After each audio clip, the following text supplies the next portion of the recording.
if you think you know who's going to win this game, you're kidding yourself, because it can really go either way. But I'm worried that this moment will be too big for him and that it's going to explode in his face, and Melbourne are the team that are going to be able to take advantage of it.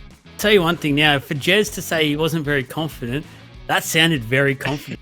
Hello and welcome back to Ahead of the Game Sports Chat with Sports Pez Jez and Tuck Sports Takes from bets.com.au. We are once again joined by Joel from League of Inches. Boys, welcome back to the pod. NRL Grand Final week. You can feel it in your bones, in your blood. But it's bring it on. How good is this? It's sad because footy's over after this. Yeah, it sucks. It's bittersweet, really, isn't it? What do you say, Joel? It's the big dance. It's the pinnacle. It's what we've all been building for the whole year. I think we can all say, being involved with this, it's been a tough year. It's been a big carry. I feel like this has been a long year.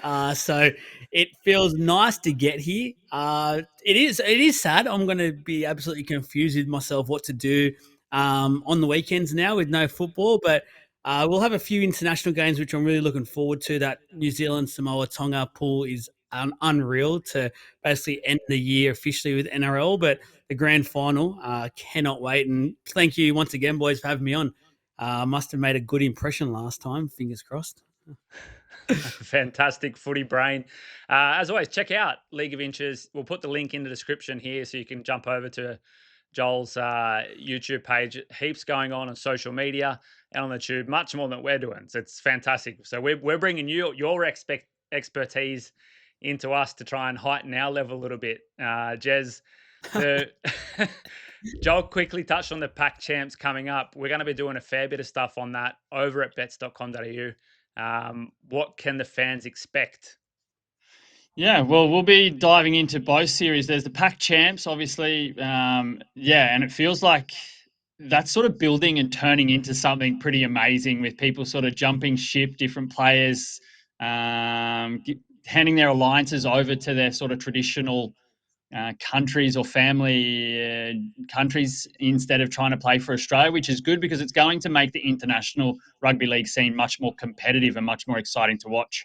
And then obviously you've got the Ashes over in England. So you've got Australia coming up against England, playing a 3-game series, which also seems to be building quite a fair bit of hype. So we'll be covering everything here at Ahead of the Game, and also doing series previews and game previews over at bets.com.au.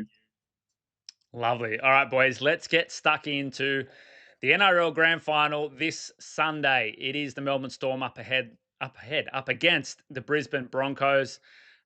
Two teams that made their way into the Grand Final in kind of different scenarios. Melbourne Storm had a quite dominant display, even though the scores weren't extremely kind of big, but they controlled their game against the Sharks and booked their spot in the grand final. But Brisbane had to come back against the 4-time premiers, Penrith Panthers. Joel, just give us your kind of reaction to these two games and that weekend of footy that was last. Look, it was a remarkable game, especially Sunday. I don't know if I'm being too harsh, but Friday night didn't seem like a prelim. It just felt like a regular season sort of footy game, and it just sort of fell a bit flat in my opinion. But Sunday, and being there live, it was remarkable. It was such a great atmosphere. I said to you boys off air, and one of my worries moving into this game was that maybe the Broncos grand final. We've seen it in the past over the years where some teams have had their bigger game and their up game the week before to get in there, and there was massive reaction and the way the players reacted. But at the same time, they're quite a young squad, and what this day and age and how the young ones are, that might be also a good thing. They can carry a lot of momentum into things that they're hyped. They've been dealing with it basically the last 4 or 5 weeks because they needed to make the top 4. So plenty of good things coming out of that weekend. It's made us look at this one and think a lot of things about where this game's going to be won and lost and the type of game that will happen. But I think what it did on Sunday was actually really make everyone who was maybe a little bit flat from Friday and the Saturday no NRL football anyway. It really perked everyone up again, going, "Oh, okay, there's a chance here for someone to knock off either the Panthers, which the Broncos just did, and then also the Storm." Because I think with both of those teams having such a dynasty between the both of them the last, 5 years now, it'd be nice and refreshing, I think, to plenty of fans out there if the Broncos can do it.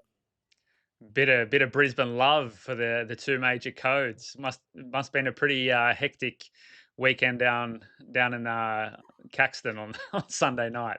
It was. It was. I went there early on Sunday to get a good spot in that, and it was already packed. I couldn't believe it. They thought, and I spoke to one of the owners there at one of the establishments, and he said it was already feeling bigger than Origin time. That game alone, it was crazy. Wow. That's unreal. Jez, Craig Bellamy comes into a record-breaking 11th grand final.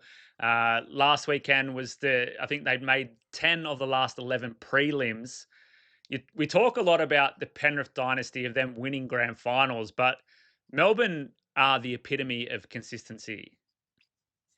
Yeah, it feels like they've been sort of there or thereabouts since pretty much since they come into the comp. Like, they're obviously 11 grand finals. That's an impeccable record for Craig Bellamy. And like the Melbourne Storm, this dynasty, yeah, maybe they haven't won as many grand finals, but they've been there. They've always been a force. And yeah, the big question is really, can Brisbane break the double dynasty, I guess, because yeah, they're building momentum. Brisbane have been building momentum for the last 6-7 weeks. Like you said, they've had to fight for top 4. They've had to now fight and beat Penrith, which was a feat in itself. But can they do it one more time and get up on Sunday? Yeah, I don't know. That's the big question. Like, I don't know. I've written this game preview for this one, and it's like, I'm not confident. Like, you're supposed to be a betting expert, and that's my job. But I put in a full disclaimer at the start and just said, look, if you think you know who's going to win this game, you're kidding yourself, because it can really go either way. Like, it's going to be which team performs on the day. If it was played on Monday, it'd probably be a different result. Like, it's just going to be epic. Joel, before we get into a kind of a segment about what we think, or a matchup of two game breakers, what I want to ask you and your footy brain a little bit is the two different styles of these two teams. Like, Melbourne, from my perspective, are a team that are very methodical. They're structured. They know what they can do, and they do it well, both in attack and defense. Whereas Brisbane are more, they can have that structure, and they can work their sets, and they have guys like Reynolds and Hunt that really have structure. But one of their biggest strengths is the dynamic play and the dynamic running and the offloads and the second phase play. How do you see these two styles of footy meeting, and like in a big game like a grand final, is one better than the other, do you think? Well, what I think will happen here is we all know how the Melbourne Storm are going to play this. So you don't have to be a scientist to realize how Melbourne Storm, they play just the way they play, and they'll be very up and down. They can be very, very structured, and they're very good at that. Very good at controlling the ruck speed and all that sort of jazz. But I'm more interested in see how the Broncos play this, because I think we've seen on Sunday a Broncos team that played two halves of football very differently. I think the first half, and credit to the Penrith Panthers, who didn't allow them to play much football, and that made them and basically forced their hand to go set for set, and which we've seen by the scoreline at halftime didn't work for them. In the second half, they came out. Obviously, it's potentially their last half of the year, and they basically went back to just throwing caution to the wind a little bit, and they started to play a bit more football, which it's going to be very hard in a grand final setting. It's a bit more dewy for the Broncos, and they've been very lucky this final series and played in some dry conditions throughout, which is really suiting their style. But they need to find a way to make sure that they can play football still. There's going to be a lot of pressure on this game for Reynolds and Hunt and how they control things, and when they do get the ball to Reece Walsh, because I thought in the first half, especially on the weekend, they didn't use him enough. And even in the second half, there were still times where Reece Walsh at the moment for mine is the form player in this competition. If you've got that at your disposal, you give him the ball whenever he wants the ball, and he will just end up, something will happen around him. It's inevitable. No one's been able to stop him yet. So I'm very curious to see how the Broncos work this out, because if they go into this game thinking, all right, let's just go back to a traditional style of finals game, they'll lose this. They need to play some football. Mate, you're the king of offering up segues to me. The matchup that I think here is going to be the difference. It's Reece Walsh. He's the game breaker for Brisbane, and up against Jerome Hughes, who I think is the game breaker for Melbourne.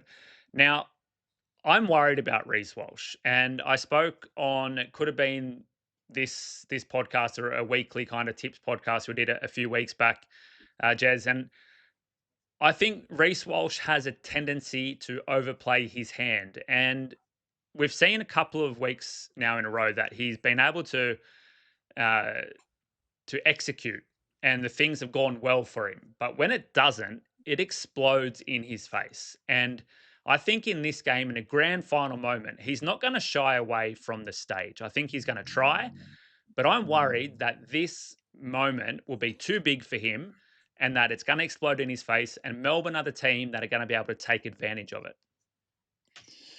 Yeah, like, I don't know. I'm not too sure. I was definitely on that train a few weeks ago, a month ago. I think we saw in a few games when he was performing extremely well. When Reynolds went down, it felt like the responsibility of the attack went on to Reece Walsh. And you know what? He did some great things, and we've got a good graphic of sort of what he's done over the last 6 games. And ironically enough, 5 of those were when Reynolds was out of the team. So it's basically exactly that timeline of when Reece Walsh actually started to step up. Now, the first few games, I thought he still forced his hand a little bit, but there's sort of a few things that make me, I guess, have changed my mind, because you can see the comparison in his production in attack from the first 14 games of the season to the last 6 games that he played. And so in your tries, just straight up, obviously 7 tries in the first 14 games to 6. But then it's also more for me about what he's been doing in his try assists and also his line break assists, where he's playing more of a passive role and actually being able to convert on his chances and holding his composure. And for me, I felt like, I don't know, Joel, you mentioned that maybe he didn't do enough in, I guess, the first half and even the whole game against the Panthers. But I feel like the Panthers did their job to shutting him down. And what sort of makes me go, okay, maybe he's got that maturity is, you know what? He wasn't in the game, but he didn't fuck up either. Because I think previously, if he's getting shut out, he'll try and do too much. He'll try and get his hands maybe on the ball too much or force a pass where it felt like, okay, he was playing his role. He was in there, but he was getting tackled because Penrith were doing their job as Penrith should do their job, and exactly what the Melbourne Storm will do. But he had one opportunity to break the game open, and you know what? He did it. He set up the game-winning try, and then was even mature enough to go, I'm kicking like shit at the moment. Reynolds, you take the kick. And for all of these point to a little bit more of maybe a mature Reece Walsh that we haven't seen. And one sort of interesting thing that popped up for me as well is that him and Cameron Munster are both using the same sports psychologist all of a sudden. And it was a little article that I found, and he's like, it's changed everything about my game and how I'm going into the game. When I'm feeling up and down, I can give her a call and she talks me through the situation, and he's found a way to settle. And you know what? Maybe that's exactly what he needed. I don't know when he started getting in contact with her, but something has definitely happened for me over, I would say, the last month of football for Reece Walsh, where we haven't seen those mistakes. Joel, do you have any reflection on kind of my attitude towards Walsh compared to Jez's? No, because you know what? You remind me of me over the last year or so when it comes to Reece Walsh, but I've got to side with Jez here because Reece has completely changed my thoughts on him. I think he's actually really come of age in the last 6 weeks. I was extremely worried originally when Reynolds went down because what we've seen from Reece Walsh in the past is whenever he needs to do more for this team, he actually goes ahead and effectively fails every time, where this time he rose to the occasion and he wanted more and he just continued to crave it, whether it was goal kicking, taking field goals, 40-20s, you name it, he did it. And there was a couple of times where he wouldn't get it completely right, but guess what? He'd go again and try it again and again. So I really liked what I seen on the weekend. There was a chance for him to put his own name into glory with that conversion kick on the sideline. And I'm glad he took that mature approach and let Reynolds hit that one, because it could have been very easy for the Reece Walsh of old. He would have said, "Nah, give me the ball. I want this Suncorp Stadium to be chanting my name," basically. But it shows a real maturity. And if I was the Melbourne Storm right now, they're very, very good in their ways. But knowing I've got to deal with Reece Walsh in that mind frame scares the absolute shit out of me. I'm backing Craig Bellamy to have a solution. It might be putting on one of the bench forwards to take him out in the first 10 minutes, as Jez, you've alluded to. That's not the Storm's way. It's the best tactic. It's old school footy. Just a forearm somewhere, Nelson's not playing. No, Nelson's not playing. Yeah, he's usually the sacrifice, isn't he, old Nelson? Poor old Nelson. Well, he's not. He does it himself. He doesn't even need to be asked. He just does it. Okay, fair enough. But I think Melbourne will have not a solution, because it's hard to shut down a guy like Reece. But I think they'll have a plan to try and shut him down and try and get under his skin, unnerve him, and make him make decisions where he otherwise maybe would remain calm or not push the pass. And that's the part that I'm afraid of. I think that Melbourne are so methodical. They'll put the pressure on in the first half to make him make mistakes in the second half. And I don't think he has enough experience to understand what they're doing to me now is going to affect me in 40 minutes. And that's where I'm afraid. And the baby Broncos is, I don't know where I've got that name from, but I think the experience in this big game and this big moment and this big, grand final is going to be too much for the Broncos team as a whole, and for the individual players that we've seen. We've seen Ben Hunt shit the bed. We've seen Adam Reynolds shit the bed. We've seen Reece Walsh shit the bed. It's going to be tough for the Broncos to overcome this Melbourne Storm behemoth, Joel. It will be, but at the same time as well, I'm not going to try and downplay what the Melbourne Storm are. They are absolutely fantastic. But they were here 12 months ago and they failed. And there was many people that believed they were the better team last year. They've got basically exactly the same spine and things like that, which have all gotten better. An extra year. Stefano has been absolutely massive, and I think he's going to lay an amazing platform for the Melbourne Storm to play off, and he needs to back up, obviously, what he said to the media today, which was pretty funny. So, it's going to be, no doubting, this is the biggest test for sure for the Brisbane Broncos, and the fact that they've got to go back-to-back with the two behemoths of this competition in Penrith and the Storm probably has something into it, and also the fact that they're playing 2 days shorter break as well in the lead up to this, which I think is absolutely massive. I've said it all final series that when they organised this, I actually thought it was completely unfair. I didn't like it at all. I was shocked that they did it.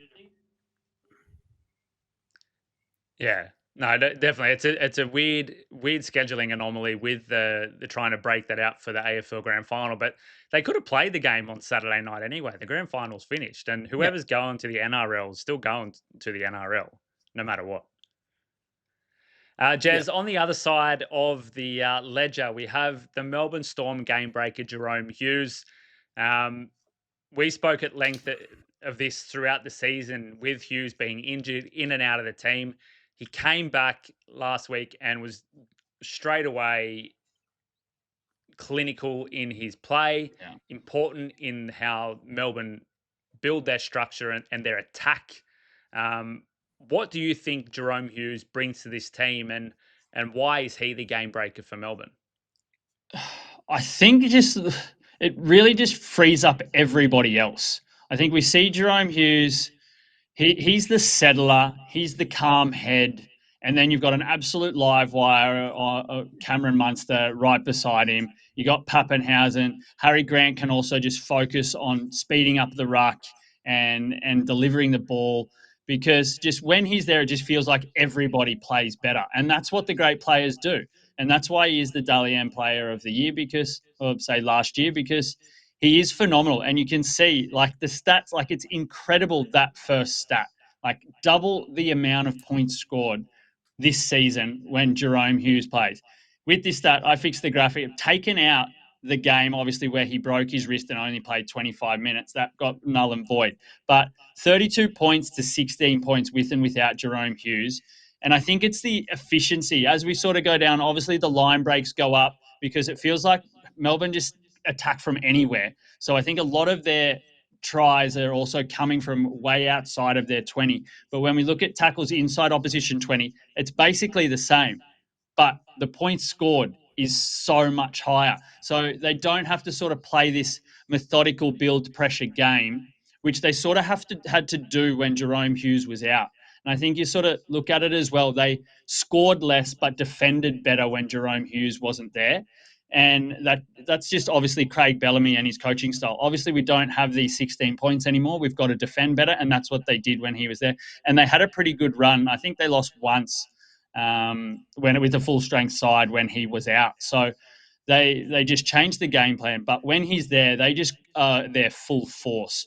And yeah, like I was pretty impressed. That first half against Cronulla just put the game to bed, and that's why it was a boring game.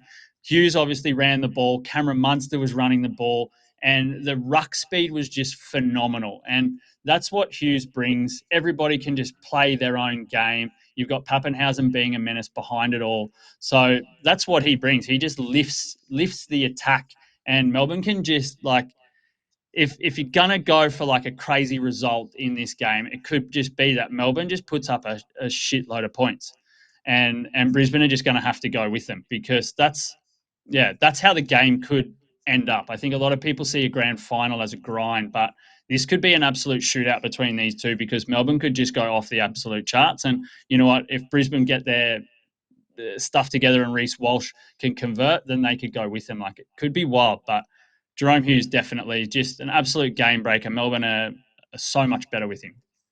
And Joel, Jahrome Hughes' kicking game is something that I've kind of been aware of. I wouldn't say studied, because that would give myself way too much credit to how I watch footy. But not only is his kicking game in general play, like I think he had massed some crazy stat of like 6,000. It's a lot of thousands of kick meters, despite being injured for a fair portion of the season. He had in the game against Cronulla 500 kick meters, so he can kick from deep in his own area. But he's attacking kicks, and he can just have the ball on a string to Xavier Coates, can dribble it behind the line to get a second rower running on. How do Brisbane react, or what are their thoughts defensively, do you think, when coming up against Jahrome Hughes in this type of kicking game? Oh, they'll probably be thinking to themselves, "Oh shit, Jahrome Hughes is an elite halfback." Let's not go away from the fact that anytime you lose your elite halfback, even if it's the Storm and they've still got the quality of players that they do have, you're going to feel the effects of it. And the Melbourne Storm have certainly felt that. So, and what I loved most from last week and watching it was he was sensational. Do not get me wrong. But I actually really thought Cameron Munster really stepped up as well. And obviously with the storyline of what Hughes did in his arm and things like that, I think that overshadowed things. But what it also allows, and Jez sort of touched on it before, is that combination to just absolutely flourish, because Hughes does everything, and it just allows Munster and other players on the edge and stuff to do what they're best at, which is running the football. And as soon as you've got players like Munster and Eli Katoa who can just freely run the ball without any other worry in the world, that's an extremely dangerous football side. And it doesn't matter what sort of defensive structures you can put into place. The fact that not just with Hughes, but all over the shop, all over the park, he has just all these options to give it to. It's going to be very, very hard to defend. And Jez makes a really good point. Like, it is something that I can really see happening, that the Storm run away with this grand final. And it's just one of those, we lost it last year. We're going to remind everyone just how good we are as a club. And it's going to be off the back of Jahrome Hughes. And it was phenomenal what he did on the weekend. Like, to come back, his arms broken still, but to be using it to be palming off and to not shy away once from a tackle. Like, there was lots of talk when he came back against the Broncos earlier, and he obviously was trying to not to make tackles and had a weird way of making his tackles. His technique was horrible, where on the weekend there was nothing. It was as if he went into that game going, you know what, if it's going, whatever, I'm going and making sure I get this team through to the grand final. And if that's with no arm, I'll do it. Yeah. such a leader and fantastic. And I think, say what you want about Penrith and their dynasty, and they were fantastic towards the end of the season. But I think, the two informed teams and two really best teams that we've seen this season are in the grand final. And you're happy as a rugby league player to see a grand final with these two caliber teams. Guys, the final thought that I had around the grand final and the old adage of defense wins comps. And I picked out some stats, and Brisbane fans are going to say that I'm cherry picking, and you can say that. That's all right. You can just sit and listen to this while I talk about it. Melbourne Storm have historically always gone up another level when it comes to finals time, and we saw the same with Penrith. And I think they're probably the two teams that have really lifted in a statistical measure.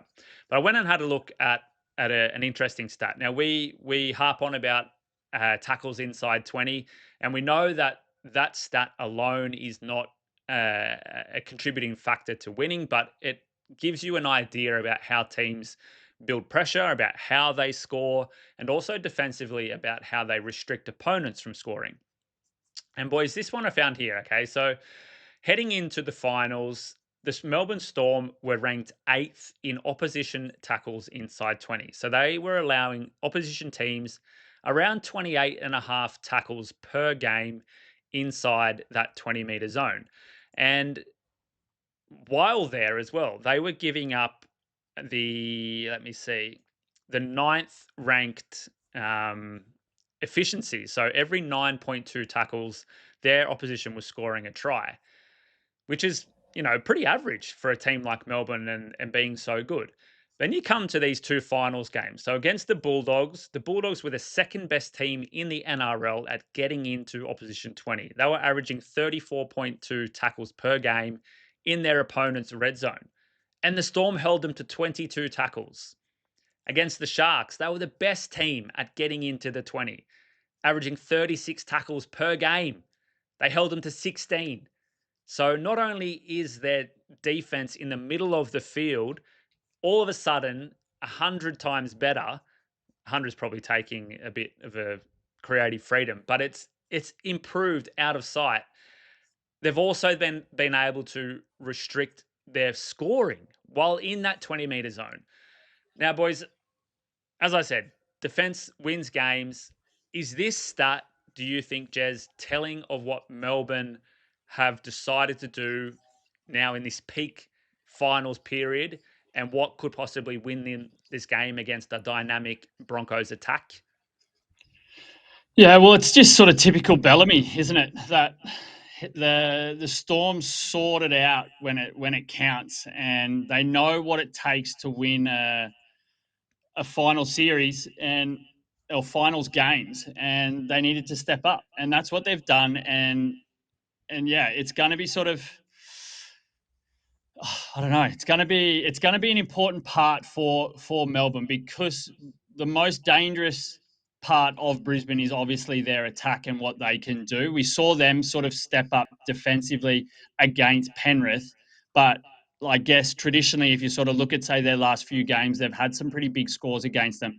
But Melbourne know, okay, well, if we can restrict the scoring of Brisbane, then we've got enough strike power to be able to, say, score 20, 25 points, 26 points, and win this one. So it just seems very, very typical of a Craig Bellamy side to come into the finals and hold two teams that have some offensive power. The Sharks have been very, very sharp at the end of the season with their attack, and really, really restricted anything that they wanted to do. So I just think it's as much their defense, but also their ability to control the game with Jerome Hughes in the side and control the territory and win all of that battle, which obviously relates to not giving up so many tackles inside their 20 and not giving up so many points. Now, Joel, the Brisbane Broncos, they were 12th in run meters and 12th in tackles inside opposition 20. They averaged just 26 per game throughout the season, but they were the third best at converting their chances when they got there. With all these stats flying around, it's grand final. Can you trust the stats, or do you throw them out the window and say anything can happen in this game? Everyone that has listened to my podcast knows I am the least stats guy out there. So I just go off what I see. So I'm just going to straight away, unfortunately, mate, I'm just going to throw them out the window and say one thing I will say on that is the Broncos don't need to be inside your 20 to score points. We've seen it all year. They will happily score an 80-minute try if they need to. They'll happily score off halfway, things like that. So they're a really, really dangerous football side.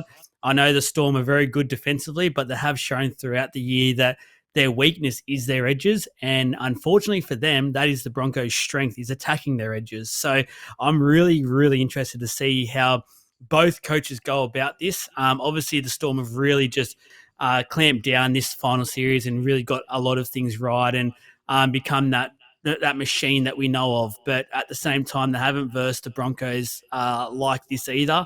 That edge, like I said, that's around the edge and how they like to attack. Very, very keen to see how the Storm overcome that, because I think everyone has seen that almost all year. You talk to some of their most staunch fans and they're very worried about those edges because they seem to just leak some very soft tries, which are un-Melbourne-like. Yeah. All right, boys, let's round it out. Give me your tip on who wins and by what margin, or give me an exact score. And also want you to tell me a try scorer. If you want to say first try scorer anytime, it's up to you. Jez, go to you first, mate. Well, I got the upper hand here because I've done all the research, but I'm backing absolutely Jerome Hughes to be a try scorer in this match. I found an absolute perler of a stat for you, Joel, just to jump on. But it's Jerome Hughes. If you take out the game where he broke his wrist, he's actually scored 12 tries in 12 games against the Brisbane Broncos in his career. So it's a pretty impressive statistic head-to-head, and I think if we're thinking that he's going to be a game breaker and running at the line, we could just see another finals try for Jahrome Hughes against Brisbane. On the other side of things, Kotoni Staggs, I think we haven't talked about at all or enough here. Like, hasn't he just lifted over the last sort of back end of the season as well? He's just been an absolute beast. He's scoring tries. He's an absolute menace. He's setting up line breaks. So for me, for Brisbane, I think Kotoni Staggs is going to have to be heavily involved on those edges and put Melbourne under pressure. So they're my two try scorers. I don't know. It is a flip of a coin. Like I said, not going into this game with any confidence at all. But yeah, the statistics and the trends say Melbourne will win this game. They've won 12 of their last 14 against Brisbane, which is also a pretty daunting stat there. And the other one of those wins was when Jahrome Hughes broke his wrist 25 minutes in, which obviously messes all that up, your whole game plan up. So I'm going with the stats and picking Melbourne, Jahrome Hughes, and Kotoni Staggs to score tries. Score or margin? Oh, you know what? I'm going to say it's going to blow out and take Melbourne 13 plus. Woof. There you go. Joel, what are you thinking, mate? Don't have to be as in-depth. Just give us your feeling, your emotional gut feeling. I'll tell you one thing now. For Jez to say he wasn't very confident, that sounded very confident. Everything he said then was with confidence. It's my job, man. He's either a very, very good poker player that I do not ever want to play a game of poker with, because I tell you, he was a very confident man for that last minute. So I'm almost going right now and putting some bets on it. He's got me. I'm going to say Eli Katoa as my anytime try scorer. I just think he missed out on the weekend. I'm trying to remember. Yeah, he did. He missed out on the weekend. So I reckon he's due. It's a big game. He seems to just get better when it comes to these sorts of stages. But I'm going for the Brisbane Broncos, 1-12. I think the Broncos, a lot of momentum at the moment, and I just think the stars are written. Madge has achieved a hell of a lot in his coaching career at the moment, which I feel like people keep forgetting about, just how good he has been over this last few years, with whether it's New Zealand or the Blues and things like that.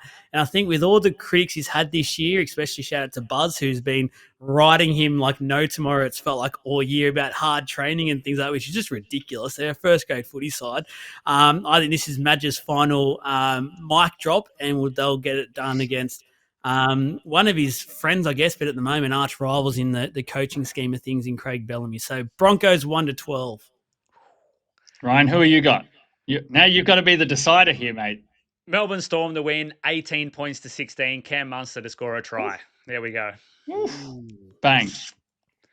All right, boys. Thanks for getting around this NRL Grand Final preview. We'll have everything up on bets.com.au over the next couple of days. Check out the full game preview that Jez has put up. We're also going to do a betting preview. Jez and I will be up on the bets.com.au YouTube channel. We'll link it with this one so you can check that out and we'll get the best odds and the best picks for our try scorers, some margin picks, and whatever else, player props. Clive Churchill. What else can you bet on? Heap of shit. We'll get First try scorer. I don't know. Yeah. Everything. We'll be all over it. Righto. Send us home, Confidently. And yeah, it's been a great year, great footy finals year. But you know what? We're going to be around, so hang with us and stay ahead of the game.